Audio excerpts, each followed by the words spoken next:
Compiuta la separazione della corteccia dal resto dello stelo, comincia il lavoro di tessitura. Le donne avvolgono strettamente la spodelo intorno ad un'anima e ne ricavano una treccia continua che collegano in una serie ordinata e fittissima di giri, modellandola in forme di istintiva e originaria purezza, secondo schemi che si ripetono e si tramandano di madre in figlia, di generazione in generazione.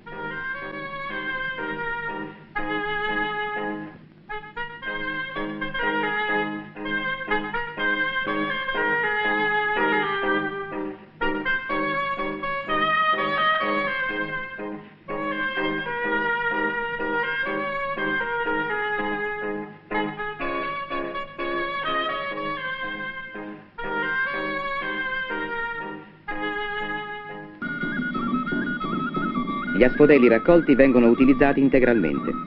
Raggiunto un buon grado di essiccazione, la corteccia è stata separata dalla parte interna. Ora, utilizzando l'una e l'altra, si procede alla confezione vera e propria. La corteccia, più flessibile, viene passata e ripassata come un nastro attorno alla parte più resistente della spodelo, e così, progredendo lungo questa spirale, nasce la forma della corbula.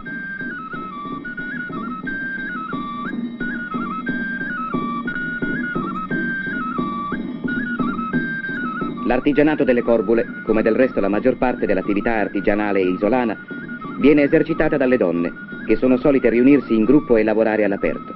Non c'è praticamente donna del paese che non vi partecipi.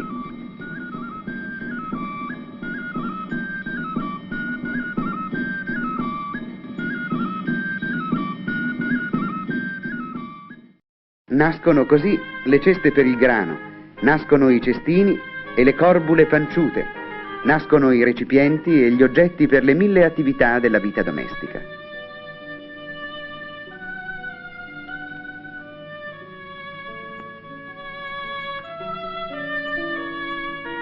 Si vedono quasi soltanto donne in questo paese. L'attività economica principale è infatti qui la pastorizia e gli uomini sono costretti a trascorrere gran parte dell'anno lontani dal paese per seguire le greggi nei pascoli di pianura. Ad Ollollai la lavorazione delle corbule si presenta quindi come qualcosa di più e di diverso che una semplice attività economica, per diventare un comportamento tradizionale, un fatto di costume. Si può quasi dire che l'intera popolazione femminile del paese inganni in questo modo il tempo della lunga attesa.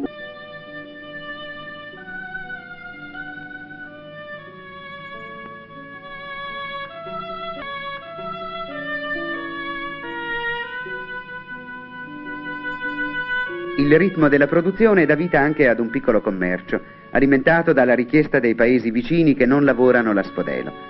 Sono umili, vecchi mercanti che pensano a questa industria dei poveri con i mezzi semplici dell'economia primitiva.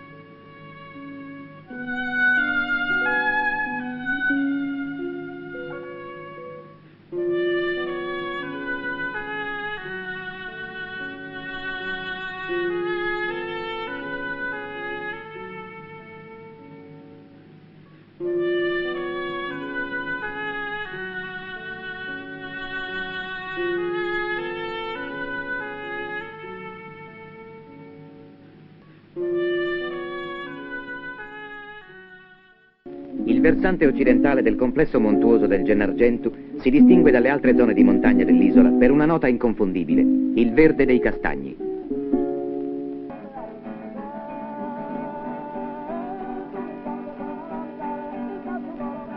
L'utilizzazione ai fini artigianali delle risorse fornite dai boschi di castagni avviene ormai soltanto a Desulo, un paese montano caratteristico, posto a 1000 metri di altitudine. È rimasto praticamente distaccato dalle principali correnti di traffico.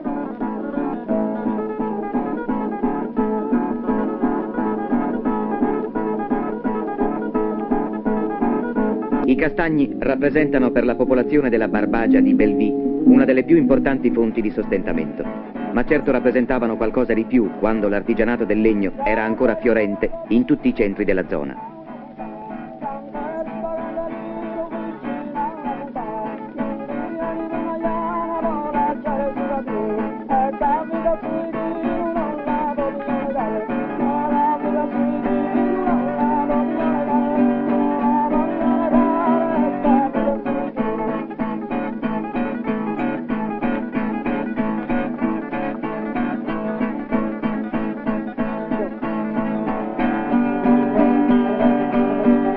ciascuna zona ha sempre cercato di sfruttare al massimo le proprie risorse.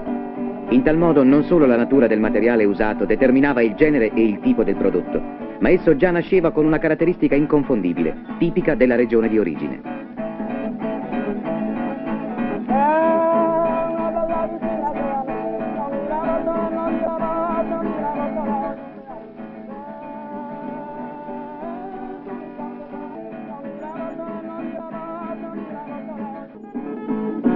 La lavorazione artigianale del castagno è effettuata dagli uomini, pochi in verità, dato che anche qui l'attività economica principale è la pastorizia transumante, che tiene lontana dal paese per lunghi periodi la maggior parte della popolazione maschile.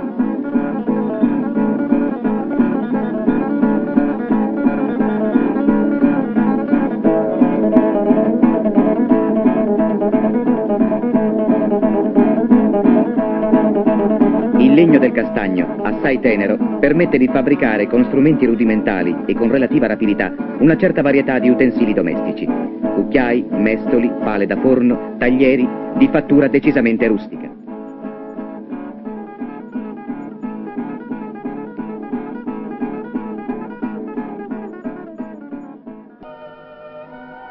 Così la giornata cammina in ogni momento lungo un itinerario di gesti abituali, ma non per questo meno faticosi. La vita infatti richiede dagli abitanti di questi paesi una lunga assuefazione al lavoro, una sapiente capacità di chiedere più umilmente e di contentarsi del poco.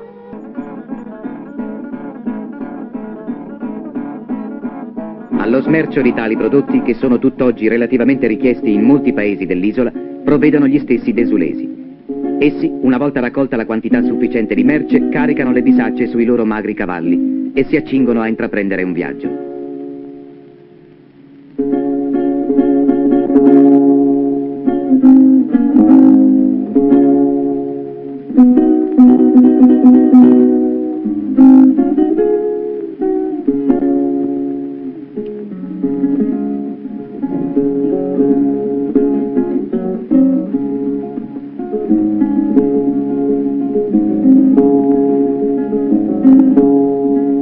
I desulesi sono ormai noti da generazioni in tutta l'isola e del passato essi sembrano tramandarci un'insolita figura di venditori ambulanti che solitari continuano a vagare per le strade della Sardegna, toccando ogni paese per offrirvi con una cantilena gridata la loro mercanzia.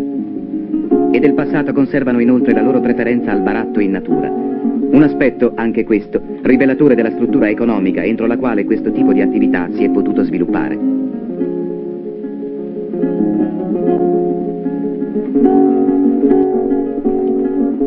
Nelle pianure dei Campidani, nella Sardegna meridionale, l'aspetto della natura muta. Qui i fiumi, prima di giungere al mare, si placano e si distendono, dando luogo a impaludamenti e a stagni. Il giunco e tutte le altre erbe palustri che in fitte e abbondanti macchie crescono in queste zone rappresentano la materia che più immediatamente e spontaneamente si è offerta ad una utilizzazione. È quanto è possibile constatare in alcuni paesi del Campidano, fra i quali San Vero Milis, un paese dove, come ad Ollollai, la maggior parte delle donne si dedicano all'artigianato dei cestini.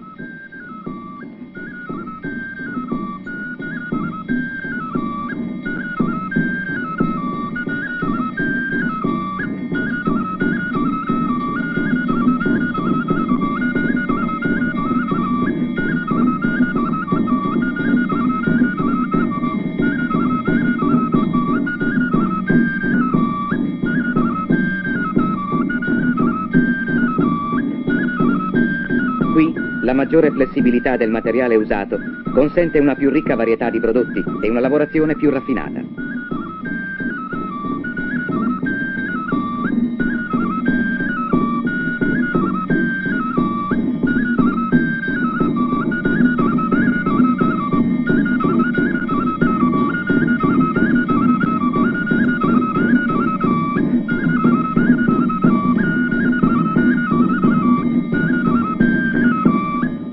L'artigianato sardo è ancora, dove resiste, un fatto intimamente legato alla fisionomia dell'ambiente e le stesse abilità tecniche che esso richiede appartengono anzitutto alla tradizione, così da rappresentare quasi una regola di condotta sociale, obbedendo alla quale le vecchie e le nuove generazioni ritrovano la propria unità nella continuità.